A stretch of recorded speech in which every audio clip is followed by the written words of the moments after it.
16 में क्या करना था अब हमें? In a hostel 60% of the students read Hindi newspaper. मतलब कि हिंदी न्यूज़पेपर पढ़ने वाले लोग कितने? 60% है। 3/5। और अब आगे और क्या दे रखा है हमें? और इंग्लिश न्यूज़पेपर पढ़ने वाले 40% लोग हैं।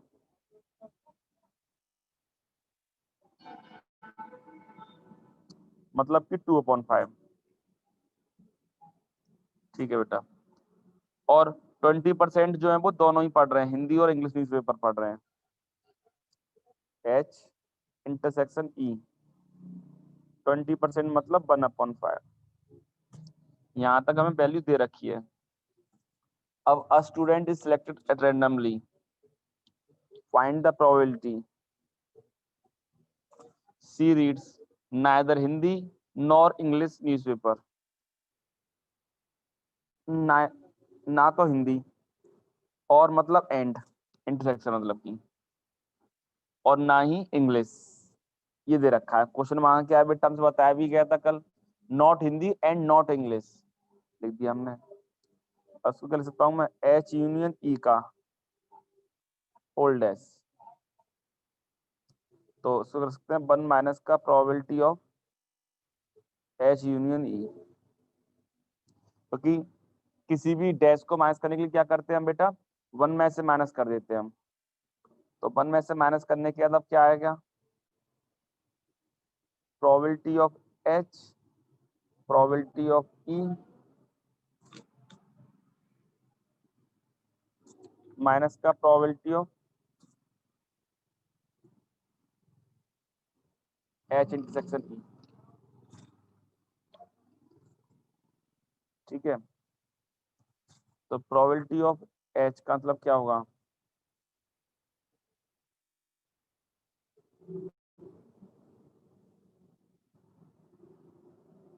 ठीक है, सॉल्व कर लेंगे हम।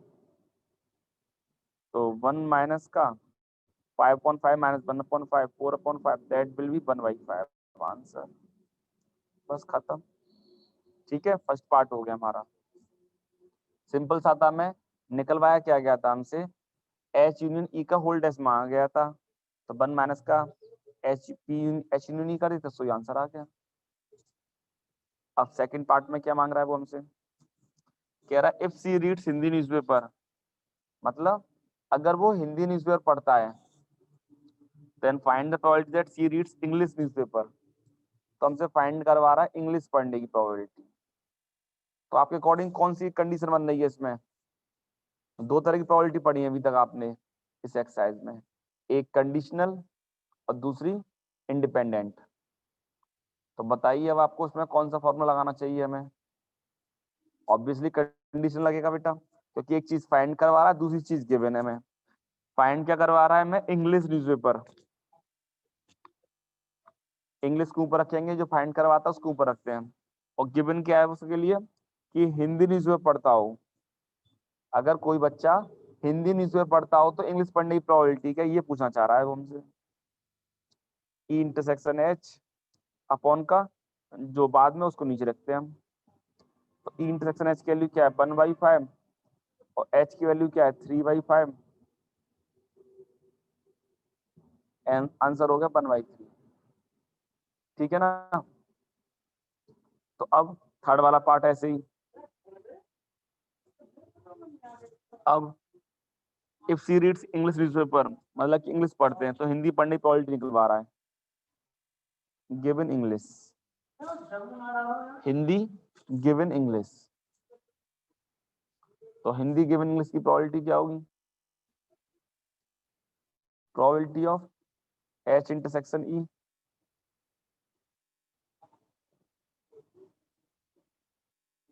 अपॉन का प्रोबेबिलिटी ऑफ E। ठीक है ना? तो H इंटरसेक्शन E की वैल्यू क्या है? 1/5 और E की वैल्यू क्या है? 2/5। हाँ जी, सही बात है, आंसर 1.2 होगा। ठीक है बेटा। अब किसी को समझ में नहीं आया तो बताओ जरा अभी तक। क्लियर नेक्स्ट है? एक्सरसाइज करवाइए तो हो गया। बता रहा हूँ बेटा। इसमें एक क्वेश्चन होता है ना, 17 पूछना है क्या किसी को? बस 14 की प्रॉब्लम आई है कि 14 में बता दीजिए क्वेश्चन। 17 वाला भी देख लीजिए चलिए आप लोग। इवन प्राइम नंबर कौन सा होता है डाइस पर बेटा? वो 2 होता है। और 2,2 की प्रोबेबिलिटी पूछी थी हमसे भैया, P2 इंटू P2, मतलब कि 1/6 इंटू 1/6, 1/36। और डायरेक्ट निकाल सकते हो, डायरेक्ट जरूरत नहीं इसकी लिखने की, फालतू में लिख रहा था।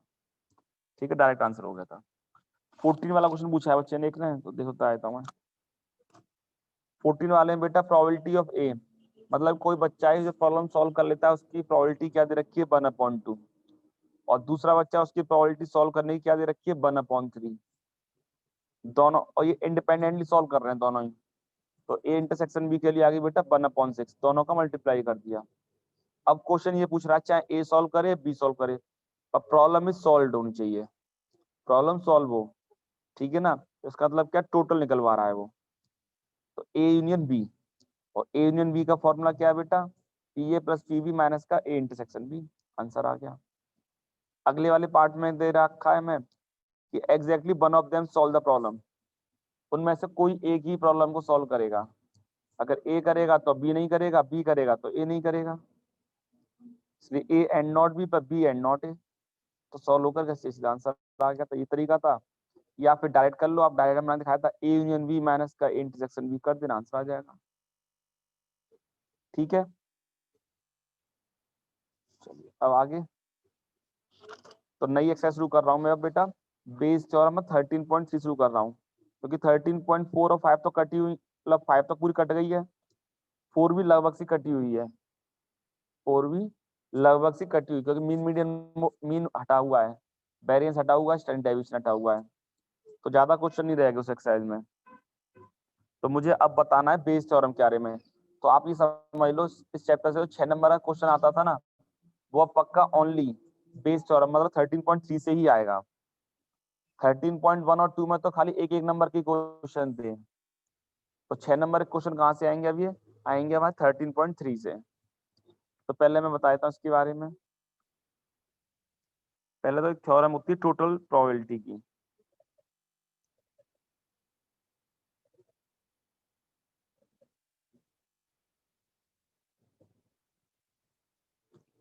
इसका फॉर्मूला क्या है?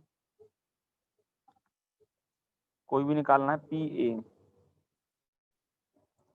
फॉर्मूला है हमारे पास P E one, probability of A given E one. अभी समझाऊंगा इसको मैं। पी ई टू, तो बाद में याद कर लेना, अभी आप है ना। ए गिवन ई टू बेटा, और ऐसे ही करके जो जरूरत होता है लेते चले जाते हैं, बस दो जरूरत पड़ते ही पड़ते हैं। इसमें टोटल प्रोबेबिलिटी में क्या है कि हमें ये करना होता है कि इसमें जब क्वेश्चन में समझाऊंगा तो समझाऊंगा इस चीज को भी आगे में। और जो बेस थ्योरम की जो मेन फॉर्मूला जो लगेगा हमारा,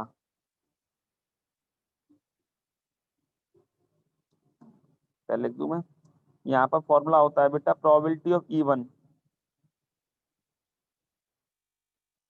plus probability of E two equal to 1 होता है, पहली बात तो। और फॉर्मूला क्या है? ई वन गिवन ए। अभी समझाऊंगा मैं, अभी पहले फॉर्मूला लिख दूं फिर समझाता हूँ बाद में। A given E one, E one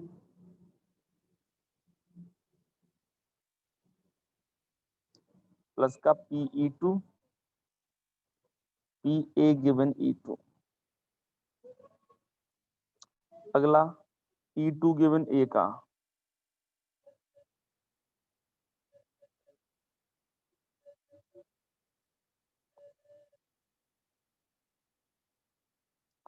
P E two P A given E to.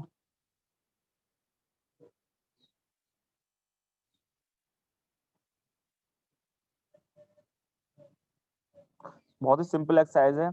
आपको उसका थोड़ा लग रहा होगा कि अजीब सा कि क्या चीज करा रहे हैं सर, तो बहुत ही सिंपल है एक्सरसाइज।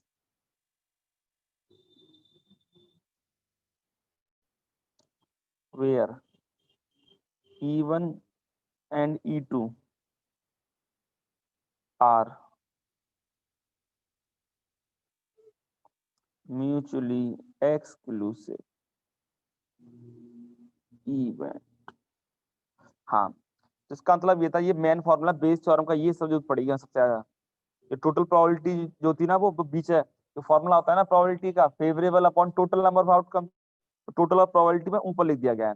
एक्चुअली इसमें क्या होता है, इस थ्योरम को लगाने से पहले मैं समझा दूं जरा, थोड़ा सा मैं आपको बता दूं। इस एक्सरसाइज में हम क्या कर देखते हैं हम, अभी तक कंडीशनल में क्या था, एक चीज गिवन होगा, एक चीज फाइंड करवाया होगा, इंडिपेंडेंट में रिपीटेशन अलाउ नहीं था। पर लेकिन अब इसमें क्या है, दो अलग अलग इवेंट होंगे, दो या दो से जितने भी इवेंट होंगे वो सब अलग अलग होंगे, म्यूचुअली एक्सक्लूसिव, और तीनों में कोई भी चीज रिलेशन में नहीं होगी, कोई भी चीज कंबाइन नहीं होगी। तो ऐसे इसमें होगा, इसमें क्वेश्चन इस टाइप के मिलेंगे हमें आगे जाकर के, हमें सब क्वेश्चन ऐसे होंगे, सब में अलग अलग इवेंट होंगे, चाहे दो हो या तीन हो, जितने भी इवेंट हो वो सब अलग अलग, और दोनों में और कोई भी कंपैरिजन, दोनों में कोई भी चीज कॉमन नहीं होगी, अलग अलग होगी जो सामान होगा। उसके बाद एक उस क्वेश्चन में से, सपोज जैसे क्वेश्चन नंबर 2 पढ़ रहा हूँ आपके लिए, पहले बन बाद में करूंगा, बन करूंगा लास्ट एक्सरसाइज के लास्ट, बिल्कुल अलग टाइप का क्वेश्चन है एक्चुअल में वो। पहले क्वेश्चन नंबर 2 समझाऊंगा मैं आपको, समझिए डायग्राम समझिए आप पहले। जैसे क्वेश्चन नंबर 2 को डायग्राम समझना, इसी में इसी फॉर्मूले समझाऊंगा। एक बैग है बेटा,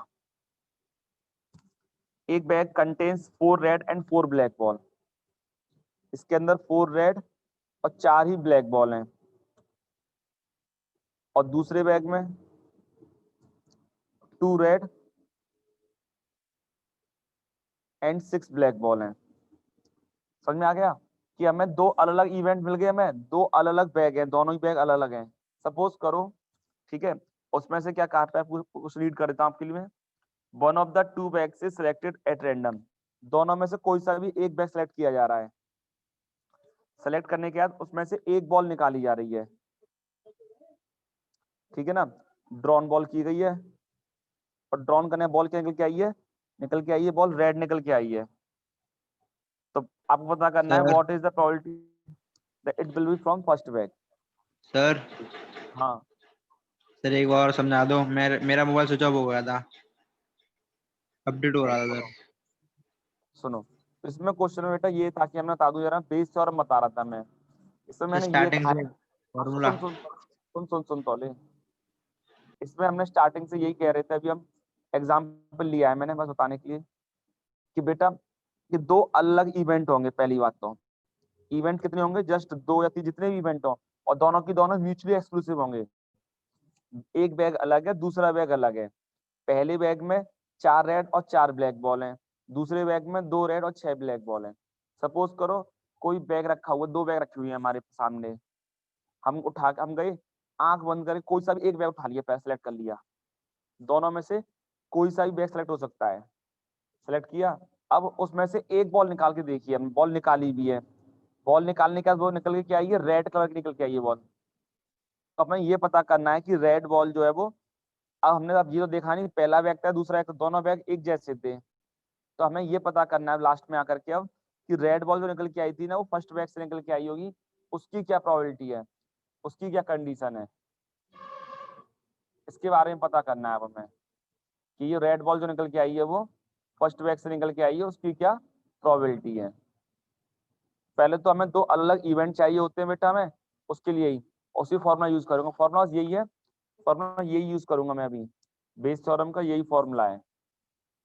अब देखिएगा, दो बैग है तो इसमें दो अलग इवेंट मानने पड़ते हैं। सबसे पहले इवेंट क्या है, first bag is selected, event one क्या होगा हमारा कि हमने पहला बैग सेलेक्ट किया होगा। उसके बाद एक होता है E2, मतलब सेकंड बैग इज सिलेक्टेड, हो सकता है पहला बैग सेलेक्ट हो जाए, हो सकता है सेकंड बैग सेलेक्ट हो जाए बेटा। अब तो पहला बैग सेलेक्ट होने की प्रोबेबिलिटी क्या है? आप समझ इमेजिन करो, हमारे सामने दो बैग रखे हैं, दोनों में से कोई सा ही बैग उठाना है, ठीक है, तो बेटा उसके चांसेस क्या हो सकते हैं, दोनों बैग सेलेक्ट होने के बेटा 1/2 1/2। ये तो इवेंट हो गए हमारे, मैंने अभी बताया था इवेंट का सम हमेशा 1 होना चाहिए, इवेंट का सम हमेशा 1 होना चाहिए, इसलिए 1 ले लिया, E1 और प्रोबेबिलिटी E2 दोनों का सम मैंने 1 लिया है बेटा। अब लेट ए, जो दोनों ही को आप समझना क्या मानते हैं, यहाँ पर ए मानना होता है आगे। ए क्या माना जाएगा, ए उसे मानते हैं दोनों ही चीजों में कौन चीज हो रही हो, मतलब कि यहाँ पर क्या हो रहा है, बॉल निकल रेड बॉल निकल के आ रही है फाइनल में, तो उसे ए मानना है। A be drawn ball to be red, मतलब कि रेड बॉल निकल के आ रही है। समझाऊंगा और ढंग से समझाऊंगा, कर रहा हूँ पहले करता हूँ क्वेश्चन, फिर और समझा देंगे और लेंगे हम। Probability of A given even, इसका मतलब क्या है कि रेड बॉल निकल के आ रही हो, गिवन क्या है फर्स्ट बैग, यही तो बोलेंगे इसको। ए गिवन इवन की वैल्यू निकाल रहा हूं पहले मैं, इसका मतलब क्या है कि रेड बॉल निकल के आ रही है और कहां से, वो इवन मतलब फर्स्ट बैग से। बता सकता है कोई कि रेड बॉल फर्स्ट बैग से निकलने की प्रोबेबिलिटी क्या होगी, फर्स्ट बैग ये वाला है, उसमें रेड बॉल निकलने की प्रोबेबिलिटी क्या है, ओनली फर्स्ट बैग से ही हो, इसकी प्रोबेबिलिटी क्या होगी 4/8, हाँ 1/2। ऐसे ही बेटा ए गिवन E2 मतलब कि अगर red ball nickel second bag से निकलने की प्रोबेबिलिटी क्या होगी, सेकंड बैग से निकली हो रेड बॉल, गिवन क्या सेकंड बैग 2/8, सही बात है। इसको 2/8 ही रहने तो काटने पीटने में आसानी रहती है फिर हमें, हाँ काटिए मत। अब हमें निकला क्या रहा था, अब वो पूछना चाह रहा था, ये तो हमने अलग अलग सब निकाल दिया हमने कि पहला बैग की प्रोबेबिलिटी क्या है 1/2, दूसरे बैग की क्या है 1/2, क्योंकि इवेंट के अंदर बैग के अंदर ही तो बॉल रखी है, पहले तो हमें बैग उठाएंगे कोई ना कोई एक हम दोनों में से, इसलिए अलग अलग दोनों की हमने प्रोबेबिलिटी निकाल ली हमने 1/2। अब उसके बाद भी रेड बॉल निकालनी, फर्स्ट बैग से निकल के उसकी प्रोबेबिलिटी क्या है, रेड बॉल सेकंड से निकल प्रोबेबिलिटी क्या है, अलग अलग सबकी निकाल ली हमने। अब निकलवा क्या रहा लेकिन इसमें हमें, हमसे कह रहा है कि वो रेड बॉल जो निकल के आई है ना वो फर्स्ट बैग से ही हो, उसकी क्या प्रोबेबिलिटी है, तो पहले बैग से, इसका मतलब क्या है कि रेड बॉल तो गिवन है हमें, अब क्या रेड बॉल गिवन है, अब फाइंड क्या करना है कि वो फर्स्ट बैग से निकल के आई उसकी क्या प्रोबेबिलिटी है। जो चीज फाइंड करना होता है उसको ऊपर रखते हैं, जो गिवन होता है उसको नीचे रखते हैं। तो रेड बॉल तो गिवन है अब हमें कि रेड बॉल फाइनल आ गई है, कि निकल के बॉल रेड निकल के आ रही है, और निकल के कहां से आनी चाहिए फर्स्ट बैग से, उसकी प्रोबेबिलिटी निकालनी थी। तो फॉर्मूला याद कैसे करेंगे, simply even a given even, simple सा समझो, कट गया होगा। और फेवरेबल हो गया, फेवर में क्या आता है हमारा, पहले बैग ऊपर रखेंगे हम, ये फर्स्ट बैग से निकालनी है हमें, upon total number of outcome, total नीचे रख देते हैं बस हम।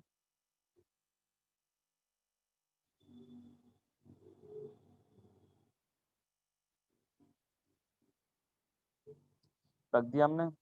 अब फॉर्मूले वैल्यू पुट कर दे रहा हूं मैं, तो 1/2 पहले बैग की 1/2 ए गिवन इवन,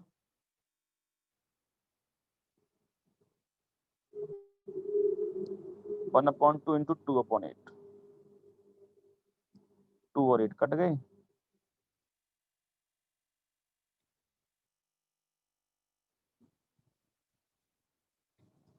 आंसर हो गया हमारा। ठीक है बेटा, एक बार और समझते हैं अब हम, लोग क्या क्या रहा था क्वेश्चन में, हमने यही तो कहा था स्टार्टिंग, मैंने क्या कहा था, बेस थ्योरम समझते हैं अब हम। अरे बिल्कुल टफ नहीं है, बहुत सिंपल है, ये देखना अभी लगेगा, एक दो क्वेश्चन हो जाएंगे ना सिंपल लगेगा, स्टार्टिंग में हर चीज कठिन लगती है हमें। जब हमने पहली बार कभी मिडिल टर्म स्प्लिटिंग पढ़ा होगा, फॉर्मूला आपको लगा कितना कठिन चीज है ये, तो भैया कैसे हुआ, सॉल्व हो जाते हैं क्यों नहीं होते हैं। चलिए देखिए अब आप, तो बेस थ्योरम है बेटा, तो हमने कहा था इस समय होता क्या है कि probability E1 plus probability E2 equal to 1, दो अलग अलग इवेंट होंगे, दोनों ही कैसे होंगे, म्यूचुअली एक्सक्लूसिव, दोनों अलग अलग होंगे, दोनों का सम ओवरऑल सम 1 होगा, पहली बात तो ये कहा गया था। अगर पहले बैग में से सेलेक्ट करना हो, जो पहली चीज सेलेक्ट करनी हो, तो ऊपर पहले E1 ए गिवन E1 ये नीचे रखा जाता है। ये थर्ड टोटल प्रोबेबिलिटी का मतलब ये था कि डिनो, कभी कभी किसी किसी क्वेश्चन में हम खाली डिनोमिनेटर को निकाल लेते हैं, मतलब कि हमें स्पेसिफिक नहीं करता वो कि फर्स्ट बैग से बॉल निकाली है, सेकंड बैग से बॉल निकाली है, बस ये कहता रेड बॉल निकलने की प्रोबेबिलिटी क्या है। अगर ये कहता ना हमसे कि रेड बॉल निकलने की प्रोबेबिलिटी क्या है, अब रेड बॉल तो वो फर्स्ट बैग से भी आ सकती थी, सेकंड बैग से भी आ सकती थी, तो हम ये पूरा फॉर्मूला लगाता है फिर मैं ये वाला। ठीक है, तो अब समझते हैं अब हम अब क्वेश्चन पे आते हैं। क्वेश्चन में क्या कहा गया था हमसे? हमसे ये कहा गया था हमारे सामने 2 बैग रखे हुए हैं। पहले बैग में 4 रेड बॉल 4 ब्लैक बॉल, दूसरे बैग में 2 रेड एंड 6 ब्लैक बॉल रखी गई हैं। अब दोनों बैगों में से सेलेक्ट करने के बाद उसमें से एक बॉल निकाली गई है। वो बॉल निकल के कैसे आई है? रेड कलर की निकल के आई है। तो फर्स्ट बैग से निकलने की प्रोबेबिलिटी क्या होगी? तो पहले तो रेड बॉल के लिए हम क्या करेंगे? टोटल प्रोबेबिलिटी नीचे होता है, ऊपर फेवरेबल रखा जाता है। E1 E2 अलग अलग निकाला था हमने, 1/2 1/2, क्योंकि पहले बैग सेलेक्ट करेंगे हम। ए क्या माना जाता है? ए वो चीज मानी जाएगी हमेशा जो चीज फाइनल में कह रहा हो हमसे कि निकल के तो रेड बॉल निकल के आ रही है, तो उसी को ए मान लीजिए आप हमेशा। ए गिवन E1 का मतलब क्या था? Red ball from first bag. इसका मतलब क्या था? Red ball from second bag. उसकी अलग प्रोबेबिलिटी, आंसर आ गया। चलिए क्वेश्चन नंबर 3 और समझते हैं, और समझ में आएगा अच्छा आपको। Of the students in a college, college में स्टूडेंट जो पढ़ते हैं उनके बारे में अब, ठीक है। Of the students in a college, तो इसमें क्या कह रहा है वो अब हमसे आगे? It is known that 60% reside in hostel, मतलब कि 60% बच्चे तो हॉस्टल में ही रुकते हैं। स्कूल का जो हॉस्टल है स्कूल कैंपस में ही रुकते हैं। बट 40% आर डे स्कॉलर्स, जो कि हॉस्टल में नहीं रहते उन्हें डे स्कॉलर्स कहते हैं। जैसे आप लोग जो है वो स्कूल से बाहर रह रहे हैं, आपका घर हाथरस में ही है, मतलब कि मोस्टली सादाबाद जैसे भी हो, तो है तो स्कूल से बाहर रहे हैं आप, तो आप क्या है? आप लोग क्या हो गए? डे स्कॉलर्स हो गए आप लोग। तो ये 40% बच्चे कैसे हैं? डे स्कॉलर्स हैं। होते भी यही, मतलब यही तो होता है। स्कूल में टोटल ओवरऑल कितने बच्चे पढ़ रहे होंगे? 100%। 100% में 60% कहाँ रह रहे हैं? हॉस्टल में। और 40% कहाँ रह रहे हैं? डे स्कॉलर से। तो डायग्राम बना रहा हूँ, देखो आप समझना। अब आप, ये क्या था? एक कॉलेज था। एक कॉलेज में 2 तरीके के बच्चे पढ़ रहे हैं। कहाँ कहाँ रहेंगे? या तो वो हॉस्टल में रहेंगे, या फिर वो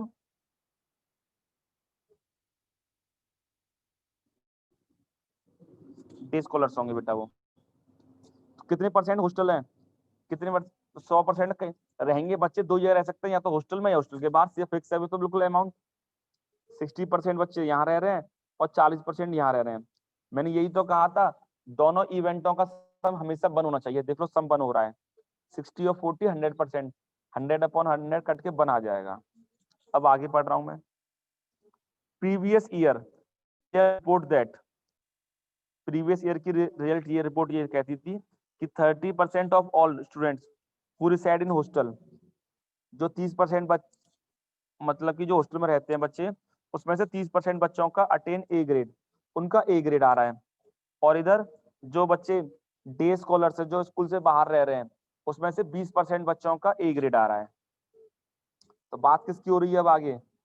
आप समझिए। अब आप आगे आगे हो रही है, बात हो रही है ए ग्रेड लाने की। ए ग्रेड कितने बच्चों का आ रहा है? ये तो हो रहा है, दोनों में कॉमन क्या है? A grade. जैसे पिछले क्वेश्चन में कॉमन क्या था? रेड बॉल थी। इस बार ए ग्रेड की बात हो रही है। तो अब क्या दे रखा है? हॉस्टल में रहने वाले जितने भी बच्चे हॉस्टल में रह रहे हैं, उनका 30% बच्चों का, 30% लेंगे हम। 30% बच्चे क्या कर रहे हैं? ए ग्रेड आ रहा है उनका। हॉस्टल में रहने वाले 30% बच्चों का ए ग्रेड आ रहा है। और लेकिन लेकिन जो स्कूल से हॉस्टल से बाहर रहते हैं, डे स्कॉलर्स रहते हैं, उसमें ओनली 20% बच्चों का ए ग्रेड आ रहा है। इधर 30% बच्चों का ए ग्रेड आया है, इधर 20% बच्चों का ए ग्रेड आया है। At the end of the year one student is chosen at random from the college, साल के एंड में एक स्टूडेंट को चूज किया गया कॉलेज में से, और उसका ए ग्रेड आया है। What is the probability that the student is a hosteller, कि वो ए ग्रेड जो आया वो हॉस्टल का हो, उसकी क्या प्रोबेबिलिटी है? समझ में आया? क्वेश्चन नहीं आया?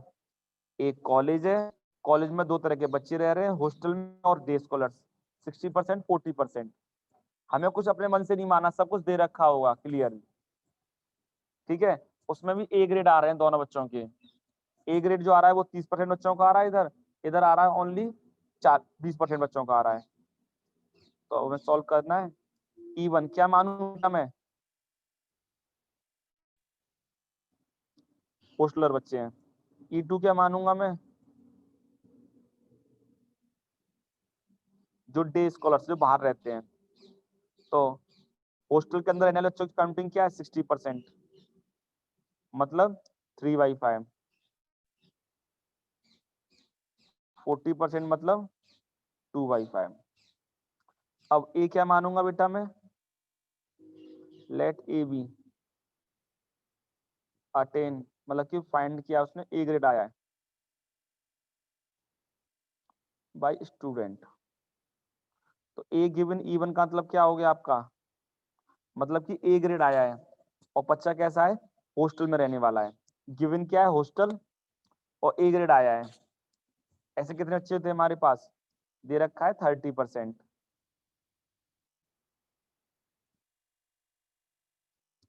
ए गिवन E2, अब ए ग्रेड आया है, गिवन क्या है मैं, डे स्कॉलर्स, ऐसे कितने बच्चे थे 20%। ये क्या हो गया था, 2/10 हो गया बेटा। ठीक है, तो हमने क्या ले लिया, 2/10 ले लिया यहाँ पर आकर के। बात समझ में आ गई। तो हॉस्टल में रहने वाले कितने बच्चे थे, 60%। डे स्कॉलर्स कितने थे, 40%।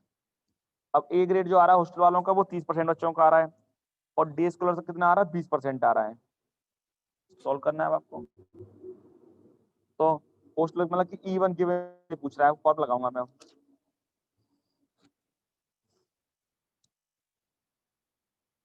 ए ग्रेड आया है कहाँ का, वो हॉस्टल वाले बच्चे का, फाइंड करना है हॉस्टल का बच्चा हो वो, और गिवन क्या, ए ग्रेड। तो फॉर्मूला याद कराया था मैंने आपको कुछ देर पहले, E1 ए गिवन E1, E1 ए गिवन E1, E2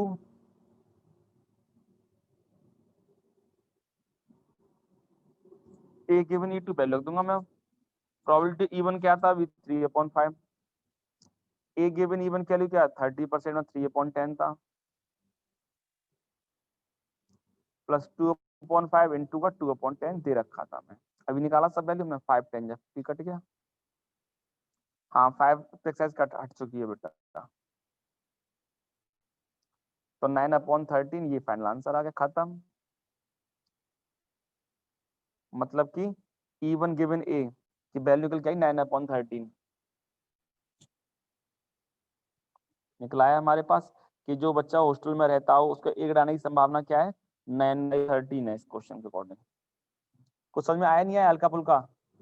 अब बोलिए कि दोबारा समझाना है, समझाऊं दोबारा से मैं, बताइए आप लोग, कुछ तो बोलो। चलिए आ आ गया गया फिर सर। तो। चलिए बेटा क्वेश्चन नंबर 4 पढ़ता हूँ, एक और पढ़ रहा हूँ, अब समझिएगा, सब समझ में आ जाएंगे, ऐसा कठिन नहीं है, कुछ सिंपल है सब। आंसरिंग मल्टीपल चॉइस टेस्ट, मतलब कि एमसीक्यू टेस्ट की बात हो रही है। A student either knows the answer और guesses।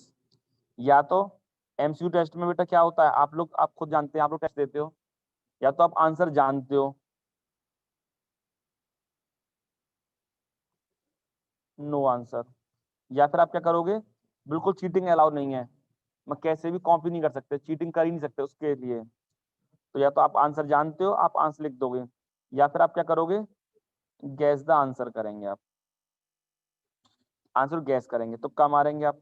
या तो आप जानते होंगे या फिर तुक्का मारेंगे, बस दो ही ऑप्शन है आपके पास, चीटिंग करने का कोई ऑप्शन नहीं है। हाँ तो ये दे रखा है बेटा, let 3/4 be the probability that he knows the answer. वो 3/4 क्वेश्चनों को जानता है अच्छी तरीके से। And 1/4 be the probability that he gases.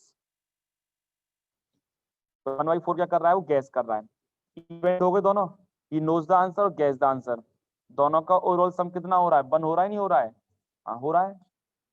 अब आगे, assuming that a student who guesses at the answer will correct the probability 1/4, correct answer जाना चाहिए। अब जो गैस कर रहा है उसका करेक्ट आंसर,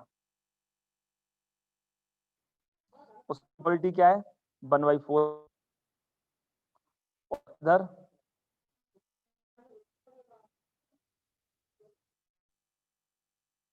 अब अब जरा आप लोग बताना, खुद सोच समझ के आंसर देना।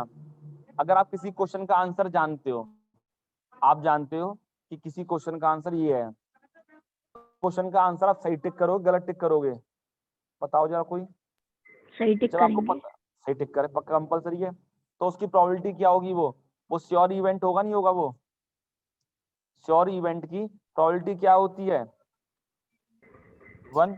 1। ये आपने क्लास 10 में पढ़ा था आपने, एक श्योर होता है, एक इम्पॉसिबल इवेंट होता है। श्योर इवेंट की प्रोबेबिलिटी 1 होती है और इम्पॉसिबल इवेंट की प्रोबेबिलिटी 0 होती है। तो इसमें क्या हो रहा है, अगर मैं आंसर को जानता हूं तो पक्का सही आंसर दूंगा, गलत दूंगा ही क्यों? फिर मैं पेपर में थोड़ा ना कि पेपर में नौटंकी करूंगा बैठ के कि मैं गलत कर दूं जानबूझ के।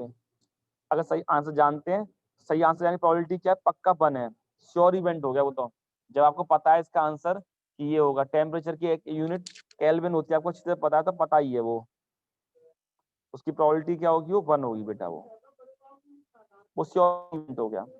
अब देख लीजिए, अब क्या कह रहा है आगे कि भाई what is the probability that the student knows the answer और he answer correctly, correct answer दिया, उसकी प्रोबेबिलिटी क्या है?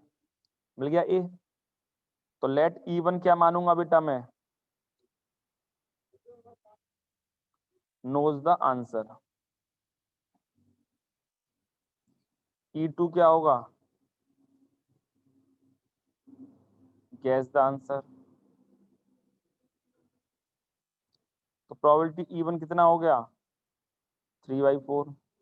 प्रोबेबिलिटी ऑफ E2 कितना होगा बेटा? 1/4। तो अब लेट ए क्या मानूंगा मैं? Correct answer.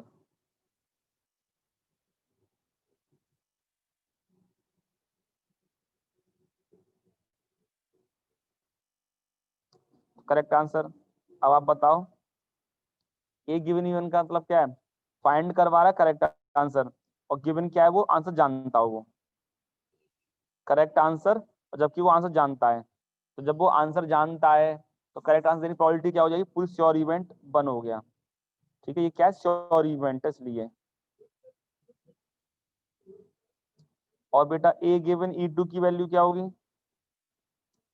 करेक्ट आंसर जब उसने गैस कर रहा है तो 1/4, और होगा ही 1/4। आपको सोचो यार, 4 ऑप्शन होते हैं, ए बी सी डी, इन चारों में से कोई सा भी एक सही जाने की प्रोबेबिलिटी क्या होती है?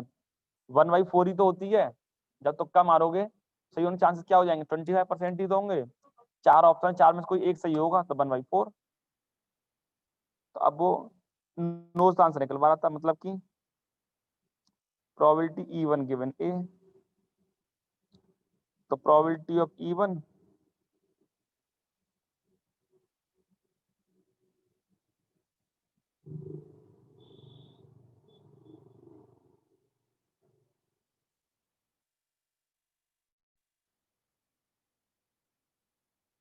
ए गिवन E2, तो वैल्यू रख देंगे आप।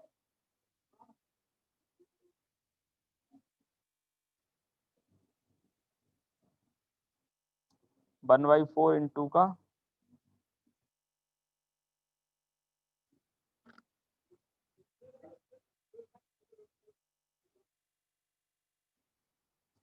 सॉल्व होकर के जितना ये आंसर हो वो आंसर आ जाएगा। 12 और 1 13,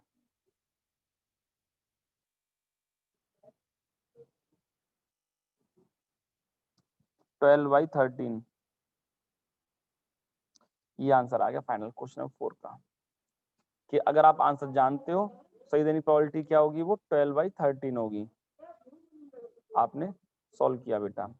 एक बार समझा जल्दी जल्दी में, MCQ टेस्ट था, knows the answer guess the answer, 3/4 1/4, उसमें करेक्ट आंसर देना दोनों तरीके से, तो 1 और 1/4। तो नोज द आंसर प्रोबेबिलिटी निकलवा रहा था, मतलब करेक्ट आंसर जा रहा है और वो क्या होगा? वो आंसर जानता है, उसकी प्रोबेबिलिटी क्या आती है? वैल्यू का, इससे सीधा आंसर आ गया। प्रोबेबिलिटी ऑफ E1 गिवन ए निकलवाया था हमसे। ठीक है बेटा, समझ में आ गया सबको? तो उसका क्वेश्चन नंबर 5 तो ना हो आप पर 6 हो जाएगा, 7 हो जाएगा, 8 9 हो जाएंगे आप पर। अब एक बार को हो सकता है 5 वाला ना हो आप पर, ट्राई कर लीजिए, बहुत बढ़िया बात है। नहीं होगा मैं बता दूंगा। ठीक है, चलिए ओके, फिर कल मिलते हैं सेम टाइम पर। ठीक है, थैंक यू। और कोई प्रॉब्लम हो पर्सनल पूछ लेना आप प्लीज।